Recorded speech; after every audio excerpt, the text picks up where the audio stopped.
I think that a lot of times we need to recognize that we are living both in the material world and the spiritual world. And the spiritual world is as real as the material world. Somehow we do not live with that in mind.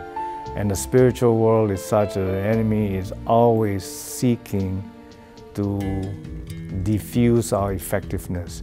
I remember working with New Life 2000 Manila. We had over 1,600 evangelistic events over a 6-month period. We had 5,000 people come from 102 countries over a 6-month period.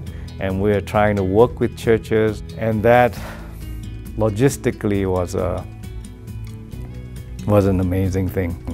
Of course, we can talk about the laundry system that we were trying to set up, and how we were thinking maybe we could save all our delegates a lot of money if we just do the laundry ourselves. And we collected the laundry from different hotels, different places, and had a central laundromat, so to speak.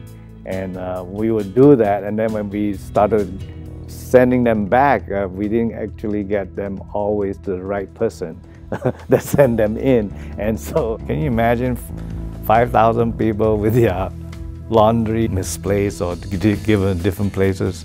But what we saw during the time is just relying on God, and yet you have to show up in all of the things that had to go into the planning and execution of all the events, and in the midst of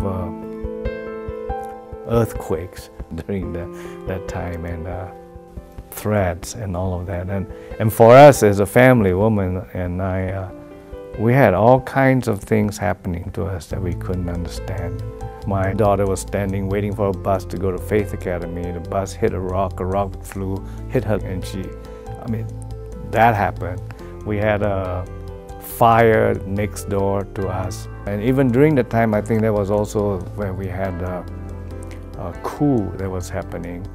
And here was a coup, and Wilma was home with the kids, and the planes were strafing the streets just a block away from us. And I was wondering, what in the world can I do? I lost 20-some pounds. Things like that were happening, and people were asking me, why do you keep on? And my only answer was, I did not want the enemy to win. I said, this is a battle that we are in, and it's a spiritual battle. And the question for us is to recognize that this is going on, and that not that we want to attribute everything to the enemy, but a lot of things are there because the enemy is preventing us and seeks to knock us out. And that we must remember that Jesus who is in us is truly greater than he who is in the world. And that we can claim his victory. We have victory. The issue for us is, can we experience it? And I would encourage our staff to really see that this is real. The spiritual world is a real world. And it's not just talk, just not theory, but it's real. And for us to address it as real, and to recognize that when things like that come, perhaps you're doing the right thing. Perhaps you're right on track with what God wants you to do, and the enemy doesn't want to allow you to do that. We had threats from the people in the Philippines, and so we had a few people directed to different countries as a result of that, and God used that to open up ministries in other countries, like Singapore, I think Thailand, or some of the countries they went to. And again, all these things, they are going on, and we are just clinging on that he who is in us is greater than he who is in the world. And we kept on going. Then at the end of that, it was well worth it to see churches planted, churches get excited about evangelism themselves because we've been training them. And it just blew me away that everyone who came caught a vision that they never had before, that they could say, hey, we could do this in our own countries too.